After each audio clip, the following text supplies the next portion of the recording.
respect. Okay, let's go.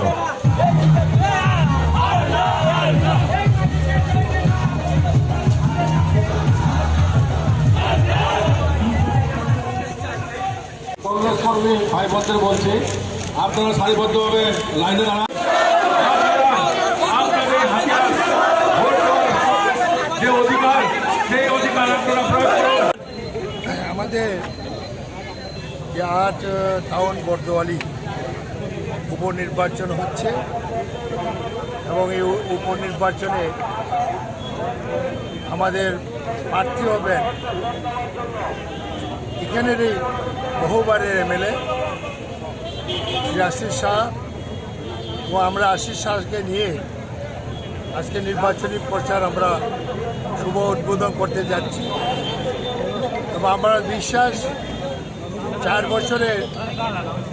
বছরে বিজেপির এই অপশাসনে মানুষ প্রতিবাদ দেবে ব্যালটের মাধ্যমে এবং আমাদের এই 8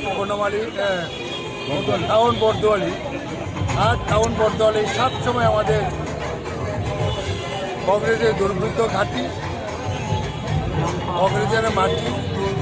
আমরা বিশ্বাস করি আমাদের আশিস বাবুকেও এই অঞ্চলে প্রত্যেকটা পরিবার মানুষ ভালোবাসে, চিনে, সবসময় ভোট দিয়েছে ওনাকে। এবারও ওনাকে রেকর্ড ভোটে বন্ধ করতে বলে আমি বিশ্বাস করি। উনি বলবেন বাইকটা একটু বন্ধ যাব।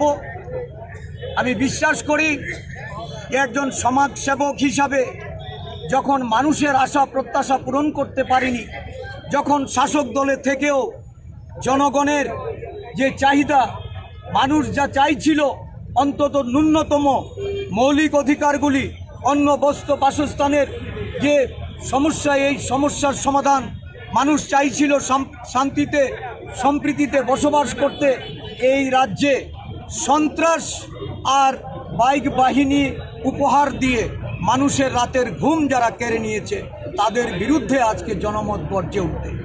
জনমতের দ্বারা আমরা আজকে এই রাজ্যে 4টি উপনির্বাচনে জয়লাভ, এটাকে আমরা সুনিশ্চিত করতে চাই। মানুষকে আমরা জাগ্রত করতে চাই যে উন্নয়নের কথা বলে মিথ্যা প্রতিশ্রুতি দিয়ে 299টি প্রতিশ্রুতি ভিশন ডকুমেন্টে রেখে এই রাজ্যের সর্বস্তরের মানুষকে নিয়ে যারা প্রতারণা করেছে, প্রতারকদের শুধু পর্যুদস্তু করাই নয়, প্রতারকদের জামানত খুইয়ে দিয়ে মানুষ তার প্রতিবাদের ভাষা উগরে দিতে হবে। মানুষকে বুঝিয়ে দিতে হবে যে এই রাজ্যে কোনো প্রতারক, কোনো 420-এর জন্য এই রাজ্যের মানুষ কোনো সময়ে তাদেরকে সমর্থন করেনি, সমর্থন যোগাবেও না। আগামী দিন এই রাজ্যে একটা সুষ্ঠু সরকার গঠিত হোক, এটাই হবে প্রদেশ কংগ্রেসের লক্ষ্য। আমরা এই উপনির্বাচন দিয়ে সাধারণ নির্বাচনের নির্ঘণ্টে আমরা প্রবেশ করি। আসন্ন উপনির্বাচন দোরগোড়ায়। আগামীকাল